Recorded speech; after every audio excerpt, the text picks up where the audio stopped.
કચ્છના માંડવી તાલુકાના કાંઠડા ગામે ગૌચરની જમીન અદાણી એરસ્ટ્રીપ માટે ફાળવાના નિર્ણય સામે ગ્રામજનોમાં રોષ જોવા મળી રહ્યો છે।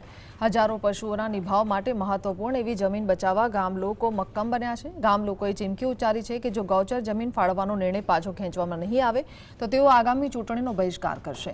આ આંદોલનને આસપાસના ગામોનું પણ સમર્થન મળી રહ્યું છે, જેના કારણે તંત્ર સામે મોટો પડકાર ઊભો થયો છે।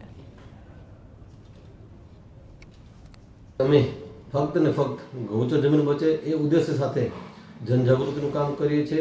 આ જે લડાઈ છે એ લડાઈમાં વધારે ગૌ ભક્તો જોડાય, આજુબાજુના ગામડાઓ જે છે એ પણ જોડાય, કારણ કે અમારું જે લક્ષ્ય છે ફક્ત ગૌચર ચરિયાણ જમીન છે એ ચરિયાણ માટે હોવી જોઈએ, એ સાથેનું અમારું અભિયાન છે। આવનારા સમયમાં પણ અમે બધાને કહીએ છીએ કે એક મોટી સભાનું પણ આયોજન કરશું। એ માટે વધુમાં વધુ કાંઠડા ગામ ગૌચર સમિતિ છે એ સાથે જોડાય, કારણ કે આજે નહીં જોડાય તો ક્યારે